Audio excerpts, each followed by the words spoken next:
Kepulauan Riau sebagai daerah yang dahulunya memiliki sistem pemerintahan kesultanan, di mana adat dipegang oleh para pembesar istana, namun karena kesultanan di Kepulauan Riau sudah tidak ada lagi, maka urusan adat saat ini di Provinsi Kepulauan Riau diserahkan dan diurus oleh para orang-orang tua yang dianggap memahami adat dan kebiasaan masyarakat Melayu di Kepulauan Riau.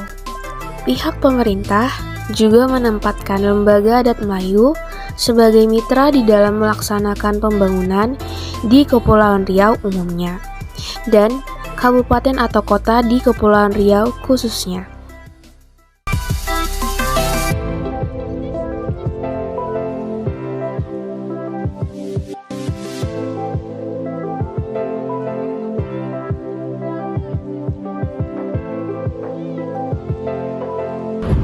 Ketika dulu di Asia Tenggara ini ada sebuah kerajaan besar namanya Sriwijaya, berpusat di mana?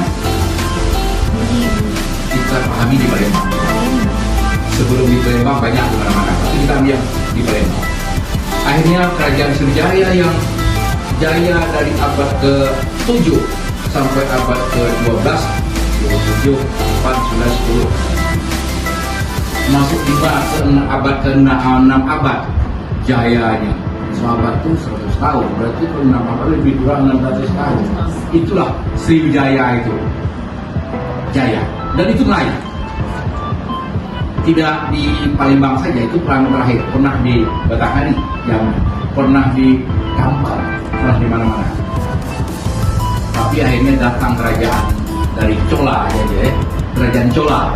Dari Chola itu sekarang India menyerang kerajaan Sriwijaya, hancurlah kerajaan Sriwijaya. Maka ada rajanya yang terakhir bernama Sang Sapurba. Sang Sapurba ini membawa rombongan dari Palembang untuk kembali membangkitkan semangat Mandala.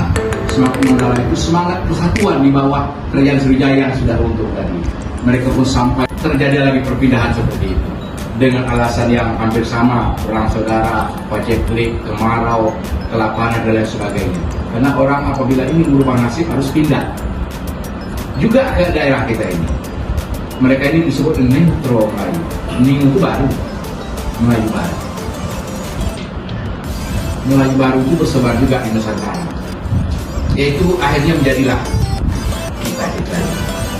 Ada orang Minang, ada orang Jawa, ada orang Sunda. Bagi yang merantau menyebut diri juga Melayu. Inilah kita ini Ningtro kejayaan Sultan. Maka dirembuk terus Melaka dari 1511 tak pernah berhasil dapat lepas lagi.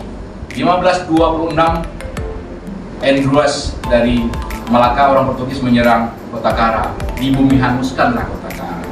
Sebelum dia menghanguskan Kota Kara, dia taklukkan dulu kekuatan pendampingnya yaitu Bengkalis. Dia taklukkan dulu pusat militernya Bulang. Di mana Bulang? Bulang sekarang. Ini tentang kewarganegaraan berkaitan Melayu. Jadi Bulang itu sangat hebat Mas.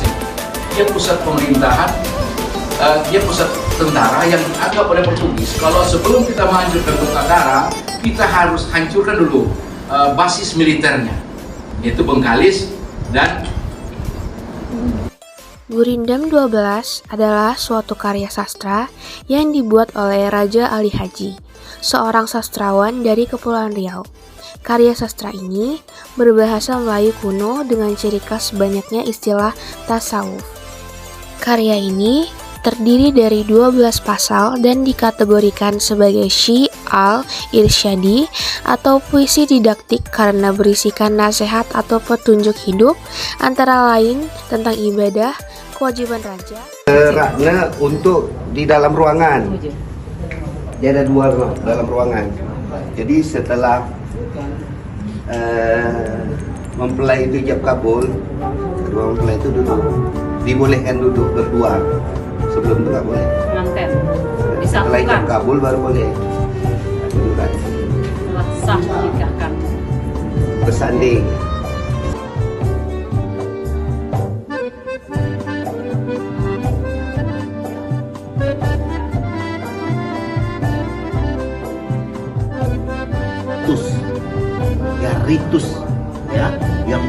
belajar turun temurun, misalnya apa ada ya pokoknya yang ada di istiadat begitu.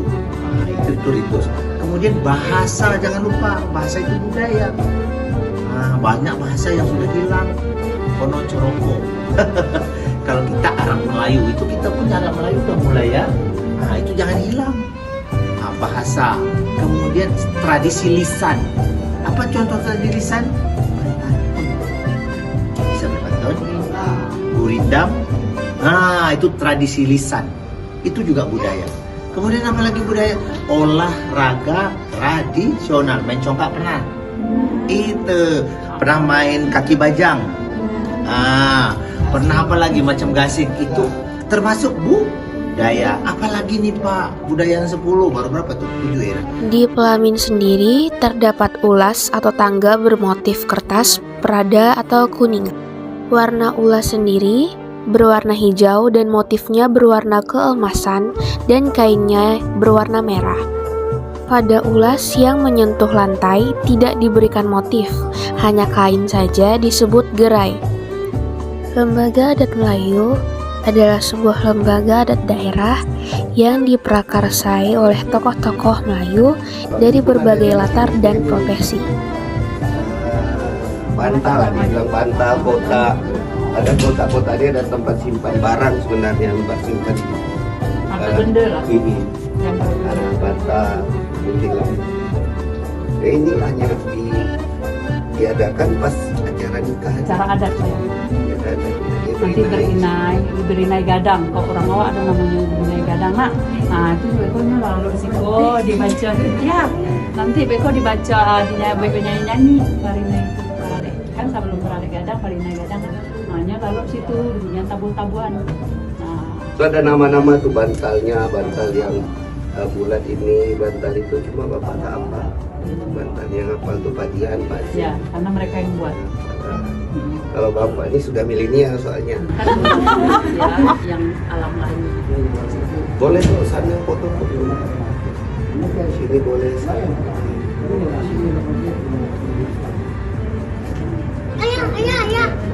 Warna identik ya. Ya. Ada makna yang Merah tuh seperti biasa. Berani. Kalau kuning itu semenjak apa? kebijaksanaan. Ya. Karena kuning ini kan lambang kerajaan, keberanian. Jadi ada warnanya lebih pada kemenangan. Tapi itu filosofisnya, pesannya adalah bagaimana 3 warna ini keberanian, ya kan? Penuh dengan kehijauannya kesuburan. Dari kalau dibawa ke dalam konsep pemahaman agama, yang selalu menggunakan hijau itu apa? Tuhan memberikan penasihat pemahaman agama budayawan. Soalnya namanya Peraturan Daerah Nomor 1 Tahun 2018. Itu namanya Pemajuan Kebudayaan Melayu. Nah, jadi nggak boleh ngarang-ngarang lagi. Udah ada aturan-aturannya. Cara berpakaian bagaimana, ya sudah diatur. Jadi kalau misalnya ada, wah, ini salah ini tudung manto ini nggak kita balik ke aturan. Yang benarnya yang ini. Ada kitabnya, ada bukunya, ada aturannya. Nah, itu dia. Kelebihan kita dari daerah lain tuh seperti itu. Ya, sudah Bapak Wali Kota. Kalian Pak Wali Kota siapa? Pak Haji Muhammad Rudi. Nah, luar biasa ya. Nah, itu dia. Jadi udah punya aturan seperti itu. Peraturan daerah. Kemudian kita juga Bapak sebagai wakil ketua 86 juga Kepala Dinas Kebudayaan dan Pariwisata. Kita sudah menyusun namanya PPKD. PPKD itu pokok pikiran kebudayaan daerah.